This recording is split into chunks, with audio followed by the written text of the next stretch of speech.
आज हम हालांकि हम ये लंबरिंग की जो है एक दो स्लाइड कर चुके थे, लेकिन क्योंकि काफ़ी लंबा टाइम हो चुका है हम लोगों को, थोड़ा सा गैप लग गया, तो मैं इसको जस्ट मतलब फास्ट इसको एक तरह से रिवाइज करूँगी। ठीक है, तो नेक्स्ट हमारी एक्टिविटी है लंबरिंग। ठीक है, तो जैसे हमने कहा था ना कि जैसे फॉरेस्ट्री होती है, जैसे एग्रीकल्चर था, उसके बाद एनिमल हस्बेंड्री था, और फिर क्या होता है फॉरेस्ट्री। तो यानी लकड़ी जो है वनों से संबंधित जो क्रियाएं होती है उसको हम वानिकी बोलते हैं। वनों से संबंधित जो आर्थिक क्रियाएं हैं उसको हम वानिकी बोलते हैं। ठीक है, तो उस वानिकी यानी वनों से संबंधित बहुत सारी क्रियाओं में से एक क्रिया है लंबरिंग, लकड़ी काटना। ठीक है, आर्थिक व्यवसाय के तौर पे यानी लकड़ियों को काट काट कर उसको मतलब बेचना। ठीक है, और उसी से अपनी आजीविका कमाना। और क्या हो सकता है वानिकी में, एक तो यानी वनों से क्या क्या चीजें मिल सकती हैं, लकड़ी है। ठीक है, तो वनों को काट के हम लकड़ी कर सकते हैं। तो जितने भी तरह के काम किए जाते हैं जो वनों से संबंधित हैं, आर्थिक क्रियाएं की जाती हैं, उनमें लंबरिंग सबसे महत्वपूर्ण है। ठीक है, तो सबसे ज्यादा अगर हम बात करें पैसे के हिसाब से, तो सबसे ज़्यादा जो है फायदा, और बहुत सारे काम हो सकते हैं जो वन उत्पादों के जरिए आर्थिक क्रिया के तौर पे किया जा सकते हैं। जैसे मान लें पत्ते इकट्ठा करना, या कोई जड़ी बूटी इकट्ठा करना, और तरह तरह के दूसरे जो उत्पाद हैं वो इकट्ठा करना, उनको बेचना, या कुछ इस तरह की जो गतिविधियां हो सकती हैं। ठीक है, तो मान लीजिए कुछ जो पेड़ों के पत्ते होते हैं, अ, जैसे कि अपने यहाँ पे इंडिया में एक पेड़ है, उसके पत्तों से क्या है जो ये बनाए जाते हैं पत्तों से। जैसे आप लोगों ने हमारे यहाँ पे देखा होगा, अभी आजकल नहीं आती, तो वनों के जो पेड़ हैं खासकर जिनके बड़े पत्ते होते हैं, उन पत्तों से क्या है खाने की प्लेट बनाई जाती है। पत्तों वाली प्लेट आप लोगों ने देखी होगी जो पहले होती थी। ठीक है, तो पत्तों से प्लेट बनाई जाती थी, और पत्तों से दूसरी चीज़ें भी बन सकती हैं। ठीक है, और कुछ ऐसे पत्ते हैं उस पेड़ की पत्ती से, जो आप लोगों ने देखा होगा बीड़ी है ना। ठीक है, सिगरेट एक अलग तरह की उससे बनती है, लेकिन जो बीड़ी होती है तो वो पेड़ के पत्ते से ही, यानी उस तंबाकू को रैप करने के लिए, ठीक है, जिसमें उस तंबाकू को रैप किया जाता है वो पत्ते ही होते हैं। तो यानी तरह तरह की, और कुछ जो है ऐसे होते हैं जो पेड़ जिनके पत्तों से क्या है डाई तैयार की जाती है, जिनसे कपड़े रंगे जाते हैं, उसको नेचुरल डाई कहते हैं। ठीक है, तो कपड़ों को रंगने के लिए उन पत्तों को पानी में उबाला जाता है, उनसे जो रंग निकलता है उसका प्रयोग क्या है डाई के रूप में कपड़ों को रंगने के लिए किया जाता है। ठीक है, उसी की तरह बहुत सारे खाने के पदार्थ हो सकते हैं, यानी खाद्य पदार्थों को कलेक्ट करके बेचा जा सकता है, या डाई है, या पत्ते हैं, और इस तरीके के कई सारे जो है जो एक्टिविटीज़ हैं जो वानिकी से संबंधित है, जिनको हम वानिकी की कैटेगरी में रख सकते हैं। ठीक है, तो उनमें से सबसे जो प्रमुख है वो क्या है लंबरिंग है, लकड़ी काटना। दूसरी चीज़ जितनी भी है उनसे कोई ज़्यादा जो है पैसे वैसे जो है नहीं मिलेंगे। ठीक है, वो उतने बड़े पैमाने पर नहीं होती जितने बड़े पैमाने पर, और उनकी आवश्यकता भी उतनी नहीं होती। लकड़ी की आवश्यकता बहुत ज़्यादा होती है। अगर आप देखेंगे आपके जितने भी वो अलग अलग जगह पे भी निर्भर करता है, वो अलग अलग टाइम के अकॉर्डिंग भी निर्भर करता है कि लकड़ी की डिमांड कितनी होती है। कुछ क्षेत्र होते हैं जिनमें पूरे के पूरे घर लकड़ी से बने होते हैं, खासकर जो है बर्फ बर्फ वाले जो एरिया होते हैं। ठीक है, तो वहाँ पे क्या है, जैसे कनाडा है, या जैसे साइबेरिया वगैरह के, यानी जो ठंडे देश होते हैं वहाँ पे क्या है घर हैं वो पूरी तरह से, उनकी इवन फ्लोरिंग भी, ठीक है, उनकी दीवारें भी, उनकी फ्लोरिंग भी नीचे वो ज़्यादातर है, या पूरा नहीं तो उनके घर का काफ़ी बड़ा हिस्सा जो है लकड़ी से बनता है। ठीक है, और अपने यहाँ पे भी अगर हम देखें तो, अगर जहाँ पे ईंट से, या भी जो हम कहें कि कंक्रीट जहाँ पे घर बनते हैं, उन घरों का भी काफ़ी बड़ा हिस्सा में जो है बड़े जो है जो पैमाने पर लकड़ी का प्रयोग है, दरवाजे हैं, खिड़की हैं। ठीक है, और फर्नीचर का बहुत सारा जो सामान है वो लकड़ी से बनता है। ठीक है, तो आपके आपके एग्रीकल्चर के टूल ले लो। ठीक है, चाहे आपके कृषि के जो है के लिए कृषि करने के लिए जो उपकरण बनाते हैं, पहले तो वो बहुत सारे लकड़ी से ही बनते थे। ठीक है।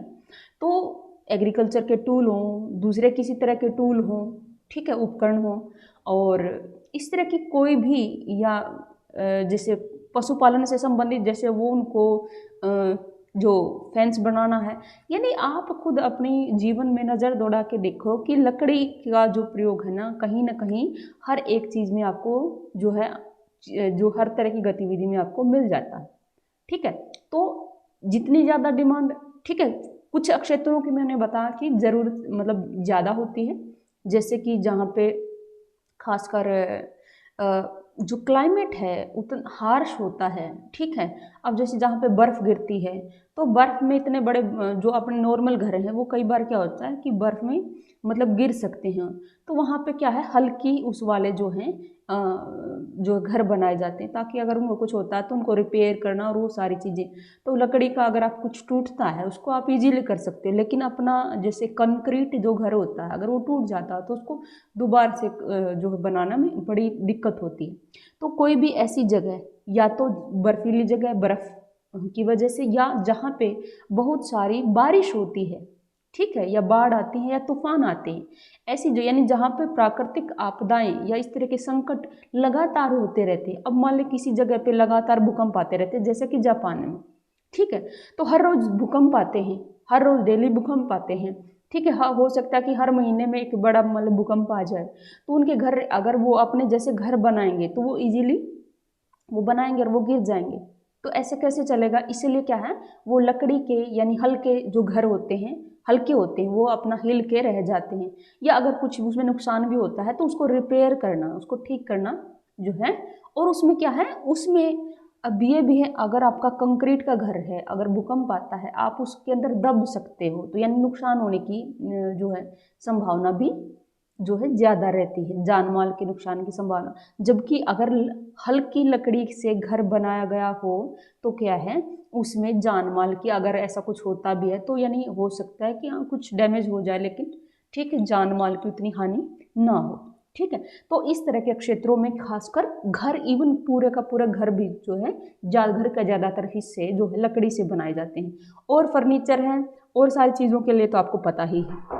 उसके अलावा जो परिवहन के जो अलग अलग तरह के जो साधन हैं उनमें भी जो है लकड़ी का प्रयोग आपको देखने को मिलता है, चाहे आपके रोड पे चलने वाले जितने भी व्हीकल हैं, या आपकी रेलवे लाइन है, ठीक है।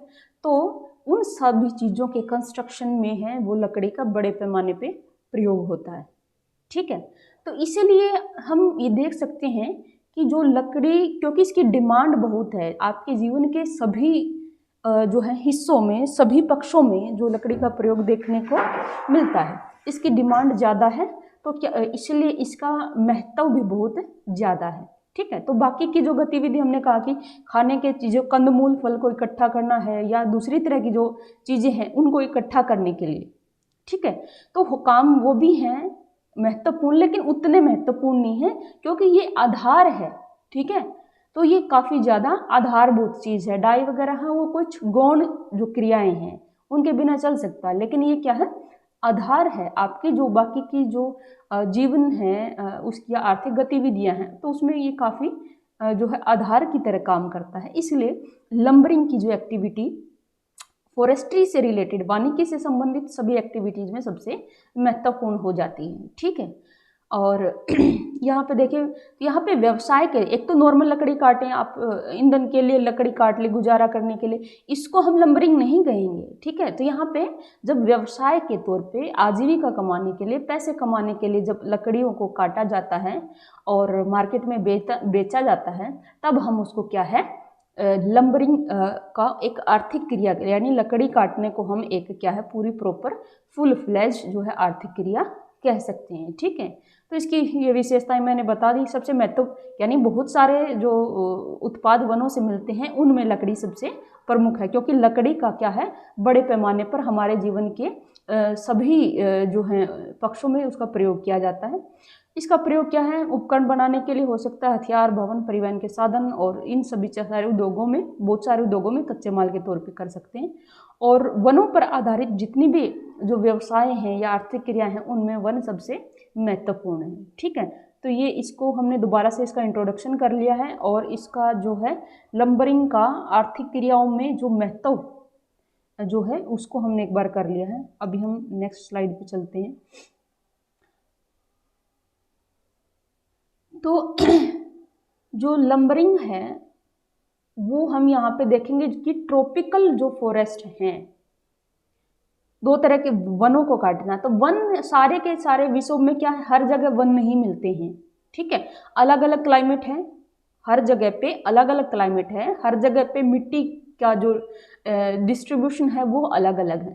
तो जो है पेड़ हैं दो चीज़ों पे निर्भर करते हैं, किसी भी जगह की जो है क्या बोलते हैं क्लाइमेट और उस जगह की मिट्टी, दो चीज़ों पे जो है किसी भी जगह पे क्या वनस्पति होगी या कितनी होगी वो डिपेंड करेगा, ठीक है, एक मिट्टी और क्लाइमेट, ठीक है।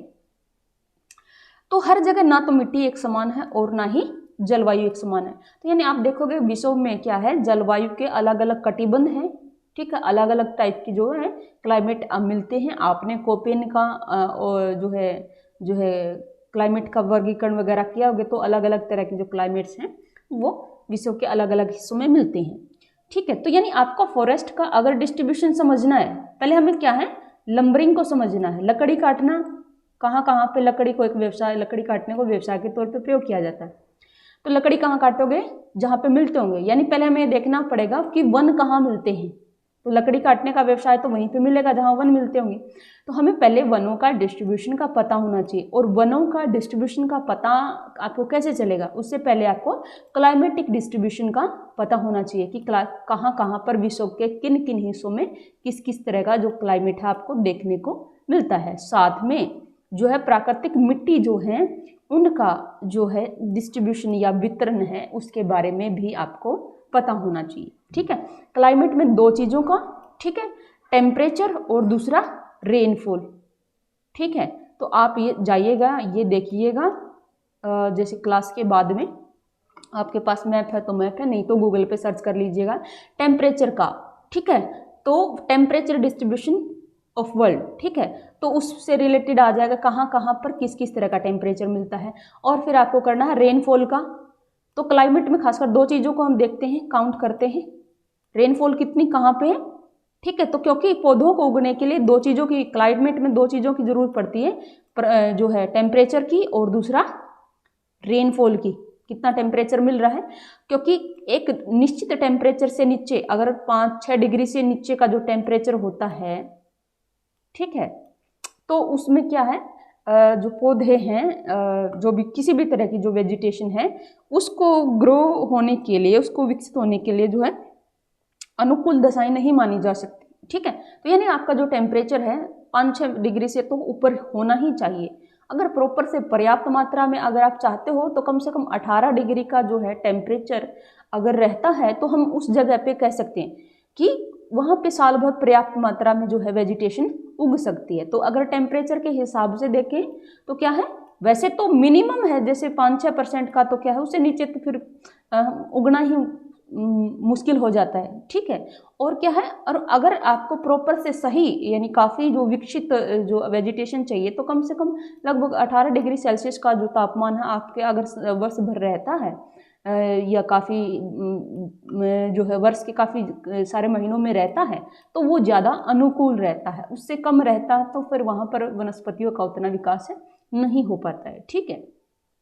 तो ये तो रही बात है टेम्परेचर की। और रही रेनफॉल की बात, क्या है कि मान लीजिए टेम्परेचर है तो एक तो टेम्परेचर की रिक्वायरमेंट होती है पौधों को उगने के लिए, दूसरा क्या है आपकी जो दूसरी रिक्वायरमेंट है वो है जल की, ठीक है। तो जल जो है पर्याप्त मात्रा में पौधों को उगने के लिए, उसकी सभी जो है बायोलॉजिकल जो जैविक गतिविधि है उनको चलाने के लिए जल की आवश्यकता होती है। तो जल क्या है पर्याप्त मात्रा में होना चाहिए जितना भी है। अब देखो कम से कम अगर कहीं किसी जगह पे ठीक ठाक अच्छी खासी, बहुत ज़्यादा ना सही, कम से कम ठीक ठाक वेजिटेशन चाहिए। अगर जैसे वनों की बात करें, अगर वन कहाँ कम से कम क्या है 100 डिग्री 100 सेंटीमीटर के करीब की जो है वार्षिक वर्षा वहाँ पे होनी चाहिए, ठीक है। अगर 100 से नीचे रहती है तो वहाँ पे हम कहेंगे कि वेजिटेशन मिल जाएगी, लेकिन क्या हम कहेंगे कि अर्ध शुष्क या शुष्क तरह की, जैसे है ना कीकर होती है, ठीक है, इस तरह की, यानी दूर दूर मिलेंगे, यानी वेजिटेशन की संख्या भी, पेड़ों की संख्या कम भी होगी, कम प्रकार के भी मिलेंगे, अलग बहुत सारे प्रकार के पेड़ नहीं मिलेंगे, बहुत कम तरह के पेड़ मिलेंगे, उनकी कुल संख्या भी कम होगी, और दूर दूर भी यानी विरल होंगे। तो वनों की हम वहाँ पे कल्प जिस जगह पे मतलब यानी 50 डिग्री सेल्सियस का है, तो वहाँ पे वनों की कोई हम ज़्यादा क्या है कल्पना नहीं कर सकते ऐसी जगहों पे, ठीक है। तो एटलीस्ट 100 डिग्री सेंटीमीटर की जो है एक हम कहते हैं कि कम से कम एडिक्वेट इतना होना चाहिए, ठीक है। 100 वाले में ठीक ठीक ही होगा, इसको बोलेंगे उष्णकटिबंधीय, जैसे पर्णपाती वन 100 डिग्री सेंटीमीटर की जहाँ पे वार्षिक वर्षा होती है, ठीक है। तो वहाँ पे वन मिलेंगे, लेकिन कैसे होंगे वो वन भी, क्या है क्या बोलेंगे, पर्णपाती होंगे, और ज़्यादा सघन नहीं होंगे, ठीक है। तो और जो उसके अंदर पेड़ों की जो प्रजातियां हैं वो भी कम कम प्रजातियां मिलेंगी, ठीक है। उसके बाद अगर 150 किसी जगह पे 150 डिग्री सेंटीमीटर 150 सेंटीमीटर की जो है वार्षिक वर्षा जो है होती है, तो वहाँ पे बेटर है, तो वहाँ पे जो वन मिलेंगे वो ज़्यादा ग्रीन होंगे, ज़्यादा हरे भरे होंगे, ज़्यादा प्रजातियाँ मिलेंगी, ज़्यादा सघन होंगे। अगर किसी जगह पे 200 सेंटीमीटर के यानी 200 सेंटीमीटर का अगर जो बारिश मिलती है, तो वहाँ पे काफ़ी, तो इसको बोलेंगे हम आर्द्र वन या वर्षा वन। 200 सेंटीमीटर या उससे ऊपर कहीं पे बारिश मिलती है, तब हम उसको बोलते हैं सदा, वहाँ पे जो सदाबहार, आगे हम थोड़ा सा डिस्कस करेंगे वनों को। तो सदाबहार वन कहाँ पे मिलेंगे, जहाँ पे कम से कम 200 सेंटीमीटर की वर्षा हो, कम से कम 200 या उससे ज़्यादा, 250 है, कहीं कहीं पे मान लो 400 है, तो जिसको सदा एवरग्रीन जो वन है, ठीक है, और बहुत ज़्यादा सघन वन है, तो जहाँ पे इतनी काफ़ी सारी बारिश होती है वहाँ पर ही जो वन है वो बहुत सघन होते हैं, और बहुत अलग अलग तरह की यानी बहुत तरह की प्रजातियां उन वनों में मिलेंगी, बहुत नज़दीक नज़दीक होंगे, कुल संख्या वनों की ज़्यादा होगी, ठीक है।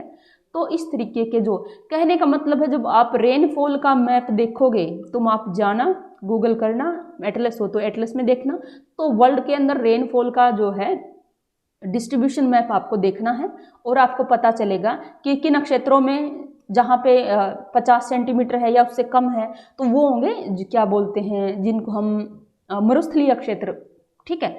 तो 50 सेंटीमीटर का जो है मरुस्थलीय या अर्ध मरुस्थलीय क्षेत्र हैं, शुष्क या अर्ध शुष्क इलाके हैं, ठीक है। 100 सेंटीमीटर वाले कौन से हैं, 150 वाले कौन से हैं, 200 वाले कौन से हैं, 200 से ज़्यादा वाले कौन से हैं, तो आपको खुद ब खुद अंदाजा आना शुरू हो जाएगी कि कहाँ पे किस प्रकार की वनस्पति मिलती है, ठीक है।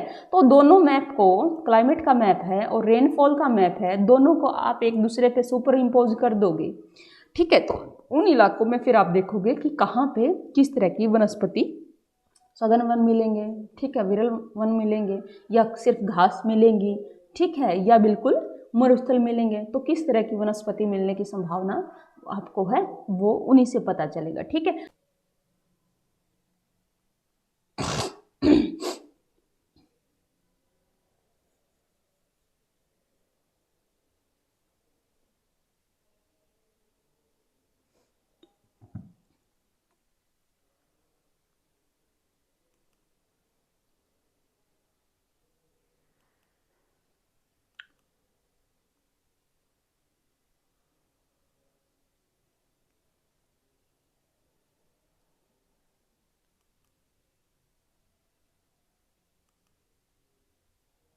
सुनाई दे रहा है आप सबको?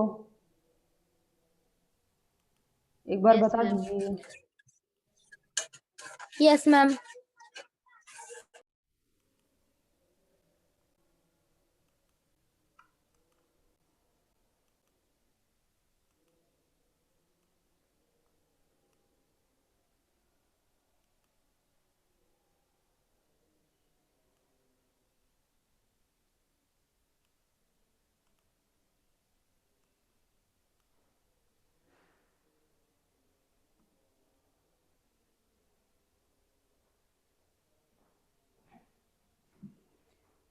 तो हम बात कर रहे थे, कहाँ पे थे, कहाँ पे थे, कोई बताएगा एक बार, लास्ट बात क्या कर रहे थे? मैम वो बता रहे थे सदाबहार वन जहाँ पर 200 सेंटीमीटर वर्षा होती है। हाँ, तो यही था कि आप लोगों का जो काम है आज जो है ज़रूर देखना, टेम्परेचर का डिस्ट्रीब्यूशन मैप और रेनफॉल का डिस्ट्रीब्यूशन मैप आप लोगों को ज़रूर देखना है, और उसके साथ साथ मिट्टियों का डिस्ट्रीब्यूशन मैप। ये काम बहुत इंपॉर्टेंट है, ठीक है, क्योंकि इससे क्या है, आप इंडिपेंडेंट हो जाओगे। फिर जो बुक्स के लिए अलग अलग जगहों का, अब कितनी सारी चीज़ों का डिस्ट्रीब्यूशन याद रखोगे आप? अगर रटने पे आओगे तो क्या रटोगे और भूल जाओगे। तो डिस्ट्रीब्यूशन तो, अब ज्योग्राफी में हर चीज़ का डिस्ट्रीब्यूशन है। अभी आपने हंटिंग का है, गैदरिंग का है, अभी उसका है जैसे पशुचारण है, उसमें भी मतलब दोनों अलग अलग तरह का। तो इतनी सारी एक्टिविटीज़ का डिस्ट्रीब्यूशन में फिर आप कंफ्यूज हो गए। तो आप सिर्फ लॉजिक लगाइए, ठीक है, मैप्स के थ्रू स्टडी करना शुरू कीजिए, तो आपको कोई भी प्रॉब्लम नहीं होगी। आपको वैसे ही तो होता है ना, एक इमेज के ज़रिए जब आप करते हो तो दिमाग में वो मैप्स आपके फिट हो जाएंगे, और सीधा आप जो है, आपको मैप और विद लॉजिक कि यहाँ पे ये मिलता है, यहाँ पे ये मिलता है, तो यहाँ पे ये मिलने की संभावना है, ठीक है। तो इस तरीके से करोगे तो आप लोगों के लिए बहुत ही ईजी होगा इन सारे डिस्ट्रीब्यूशंस को याद रखना, ठीक है। तो एक तो आपके लिए ये काम है। तो नेक्स्ट एक बार है, हम लंबरिंग पे जाने से पहले हम एक बार है फॉरेस्ट हैं जो, वो किस किस टाइप्स के होते हैं वो एक बार देख लेते हैं, ठीक है। तो उतना ज़्यादा टाइम यहाँ पे हम स्पेंड नहीं करेंगे, पर फिर भी ठीक है। तो ज़्यादा डिटेल में नहीं जाएंगे, लेकिन मैं यहाँ पे आपको पिक्चर्स के ज़रिए जो है ये कुछ दिखाना चाहती हूँ।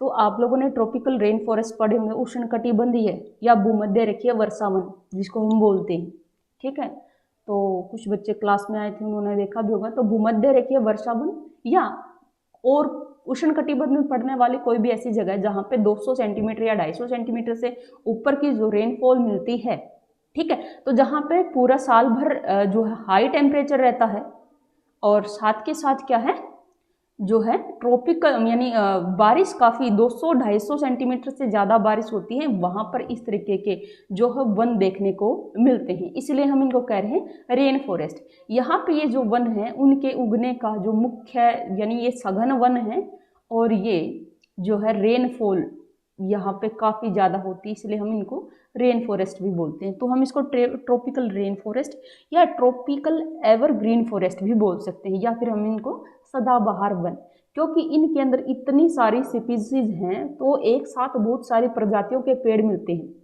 तो हर एक प्रजाति का जो पेड़ होता है, वो उसका जो पत्ते गिराने का जो समय होता है, ठीक है, तो जी खासकर जिन जगह पे जो मौसम के अकॉर्डिंग क्या है, तो जब ड्राइनेस होती है, ठीक है, जब जल की कमी होती है, जब शुष्कता आती है, तो जो पौधे हैं अपने जो उसका जो शरीर है, उसके शरीर के जो जल है उसको बचाने के लिए अपने पत्ते गिरा देते हैं, ठीक है। एक तो इन जगहों पे जो है पानी की कमी ही नहीं है, या तो इस वजह से नहीं गिराएंगे, ठीक है। तो यहाँ पे इतना खासकर इक्वेटोरियल रेन फॉरेस्ट में तो क्या है, डेली ही बारिश होती है, शाम के 4 बजे डेली बारिश होती है, तो जल की कोई कमी नहीं है, तो ये पत्ते गिराएंगे नहीं। तो पत्ते गिराने का मुख्य कारण ही ये होता है, ठीक है, खुद को बचाना।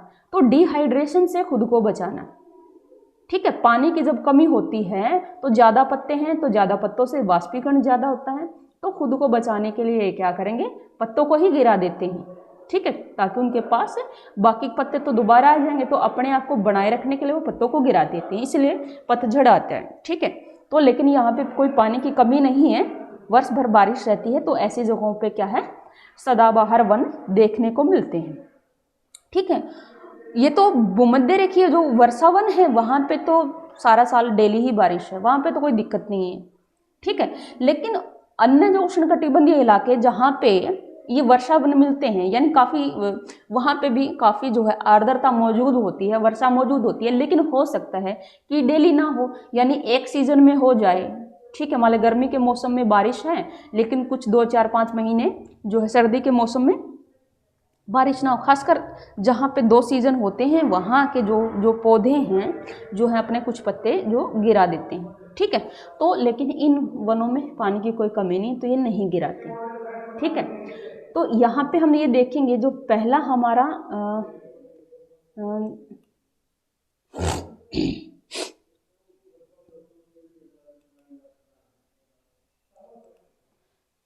तो जो पहली जो हमारी पिक्चर है ये है अमेजन के वन, ठीक है। तो अमेजन के जो वन हैं, ब्राज़ील जो देश है दक्षिण अमेरिका का, तो आप हैं मैंने पहले भी कहा है कि जो वर्ल्ड का जो मैप है उसको बिल्कुल पक्का कर लो, ठीक है। तो ये अमेजन यानी दक्षिण अमेरिका महाद्वीप का पता होना चाहिए, ब्राज़ील देश, और उसके अंदर अमेजन के फॉरेस्ट हैं।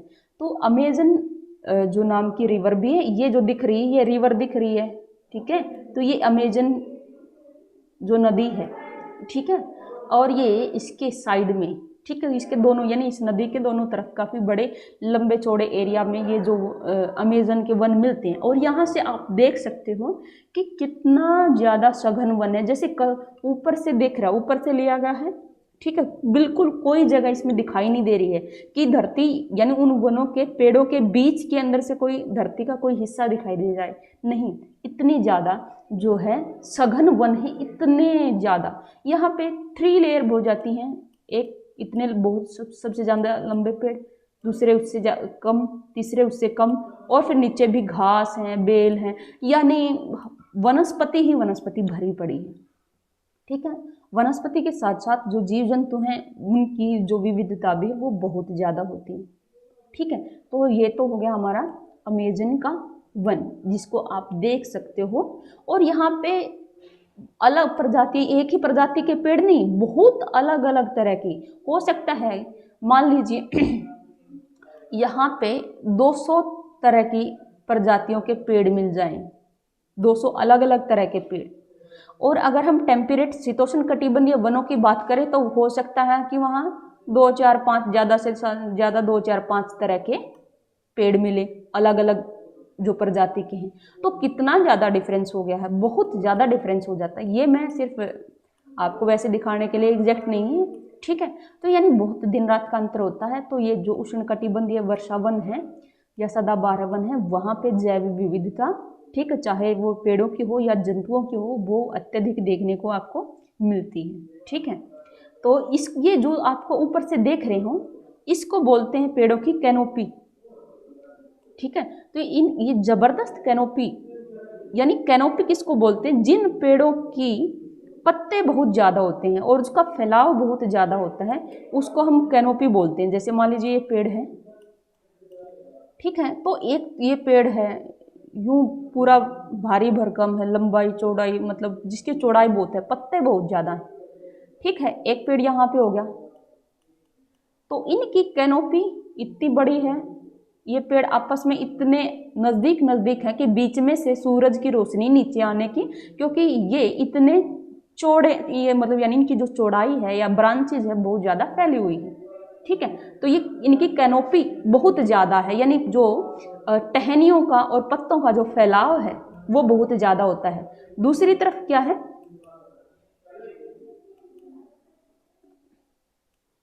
एक मिनट से कम का टाइम रह गया तो दोबारा आप ज्वाइन करेंगे।